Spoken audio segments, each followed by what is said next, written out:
தமிழரம் தொலைக்காட்சியின் இன்றைய தலைப்புச் செய்திகள். யாழ்ப்பாணம் வடமராட்சி பகுதியில் தனக்குத்தானே தீமூட்டி இளம் யுவதியொருவர் உயிரிழந்த சம்பவம் பெரும் அதிர்ச்சியை ஏற்படுத்தியுள்ளது. குறித்த சம்பவத்தில் பெல்வெட்டித்துறை ஸ்ரீ முருகன் குடியேற்றம் பகுதியை சேர்ந்த ஆண்டன் மரியதாஸ் கிருபாகினி என்ற 26 வயது இளம் யுவதியே உயிரிழந்துள்ளார். நேற்று மாலை தனக்குத்தானே தீமூட்டிய இளம் யுவதி உயிரிழந்துள்ளார். மன அழுத்தம் காரணமாக விபரீத முடிவெடுத்து தனக்குத்தானே தீமூட்டி உடலில் தீக்காயங்களுக்கு உள்ளாகி யுவதி உயிரிழந்ததாக தெரிவிக்கப்படுகின்றது. சடலம் உடற்கூற்று பரிசோதனைக்காக பருத்தித்துறை ஆதார வைத்தியசாலையில் வைக்கப்பட்டுள்ளதுடன் மேலதிக விசாரணைகளை வல்வெட்டித்துறை போலீசார் மேற்கொண்டு வருகின்றனர். இந்த சம்பவம் அந்த பகுதியில் பெரும் சோகத்தை ஏற்படுத்தியுள்ளது. வணக்கம். நியூ ரங்கநாத் தங்கச் சுரங்கம் மாக்கமன் ஸ்டீல் இவ்வாண்டு அக்ஷய திதியை முன்னிட்டு எமது ஸ்தாபனத்திலே கொள்வன செய்யும் வாடிக்கையாளர் அனைவருக்கும் தங்கம் வைர வைரூரிய பரிசுகளை நாங்கள் வழங்க இருக்கின்றோம்.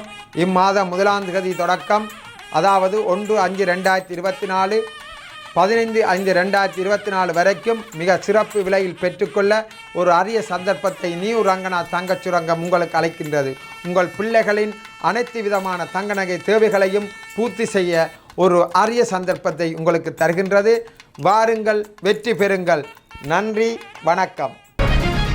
யாழ்ப்பாணம் சாவகச்சேரி நாவட்குழி பிரதேசத்தில் இன்று வியாழக்கிழமை காலை யுக்திய நடவடிக்கை முன்னெடுக்கப்பட்டது. இதன்போது போலீசார் மற்றும் விசேட அதிரடிப்படையினர் இணைந்து A9 மற்றும் A32 வீதிகளூடாக பயணித்த வாகனங்களை சோதனையிட்டனர். போலீஸ் மா அதிபர் தேசபந்து தென்னக்கோன் ஆலோசனைக்கு அமைவாக போதைப்பொருளை கட்டுப்படுத்தும் நோக்குடன் நாடளாவிய ரீதியில் யுக்திய சுற்றிவளைப்பு நடவடிக்கை இடம்பெற்று வருகின்றமை குறிப்பிடத்தக்கது. கொழும்பில் நேர்காணலுக்கு சென்ற திருமணமான இளம் பெண்ணை கோடீஸ்வர வர்த்தகர் தவறான நடத்தைக்கு உட்படுத்தியதாக குற்றம் சுமத்தப்பட்டுள்ளது. சம்பவம் தொடர்பான விசாரணைக்கு தேவையான தொலைபேசி பகுப்பாய்வு அறிக்கைகளை விசாரணை அதிகாரிகளுக்கு வழங்குமாறு தொலைபேசி நிறுவனங்களுக்கு கோட்டை நீதவான் உத்தரவிட்டுள்ளார். குறித்த வர்த்தகர் வாட்ஸ்அப் மூலம் முறைப்பாடு செய்தவரை அடையாளம் கண்டுகொண்டதாகவும் நேர்முக பரீட்சைக்கு வருமாறு அறிவித்துள்ளார். அதன் பிரகாரம் இளம்பெண் தனது கணவருடன் கொள்ளுப்பிட்டி பிரதேசத்தில் உள்ள சொகுசு அடுக்குமாடி குடியிருப்பில் உள்ள வீடொன்றிற்கு சென்றதாகவும் போலீசார் நீதிமன்றத்தில் தெரிவித்திருந்தனர். இதன்போது இளம்பெண்ணின் கணவரை கீழே தடுத்து நிறுத்தி பெண்ணை மேலே அழைத்து சென்று தவறாக நடந்து கொண்டதாகவும் போலீசார் நீதிமன்றில் கூறியுள்ளதாக தெரிவிக்கப்பட்டுள்ளது.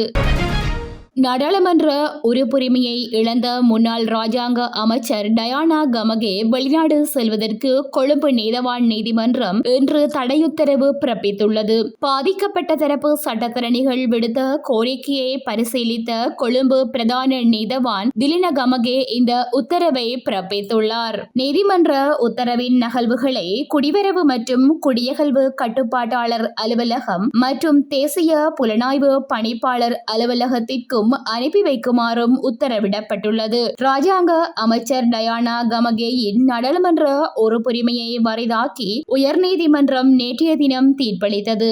சமூக செயற்பாட்டாளரான ஓஷல கேரத் தாக்கல் செய்த மேன்முறையீட்டு மனுவை விசாரித்த உயர்நீதிமன்றம் இந்த தீர்ப்பை வழங்கியது. அதேவேளை டயானா கமகே பிரித்தானிய பிரஜையாக இருப்பதால் இந்த நாட்டின் நாடாளுமன்றத்தில் அமர சட்ட ரீதியாக தகுதியற்றவர் என தீர்ப்பளிக்க கோரி குறித்த மனு சமர்ப்பிக்கப்பட்டிருந்தமை குறிப்பிடத்தக்கது.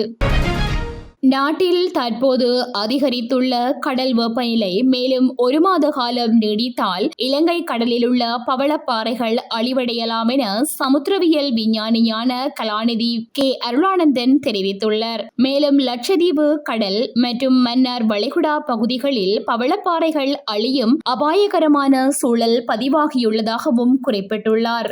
ஆங்கில ஊடகம் ஒன்றுக்கு கருத்து தெரிவிக்கும் போதே அவர் இவ்வாறு தெரிவித்துள்ளார். இது தொடர்பில் அவர் அவர் மேலும் கூறுகையில், கடலில் வெப்பநிலை 31 டிகிரி செல்சியஸாக அதிகரித்து 2 வாரங்களாக நீடித்துள்ளது. நாட்டிலுள்ள பவளப்பாறைகளின் நிலை குறித்து நாரா எந்த ஆய்வும் மேற்கொள்ளவில்லை. ஆனால் பவளப்பாறைகள் நிறத்தை இழந்து அழிவடையும் என்பதை நிராகரிக்க முடியாது. பவளப்பாறைகள் உருவாக கடலின் வெப்பநிலை 27 தொடக்கம் 28 டிகிரி செல்சியஸ் வரை ஏற்ற இறக்கமாக இருக்க வேண்டும். கடல் நீரின் வெப்பம் வழக்கத்தை விட அதிகரிக்கும் போது பவளப்பாறைகள் தமது நிறத்தை இழந்து வெளுக்கத் தொடங்குகின்றன.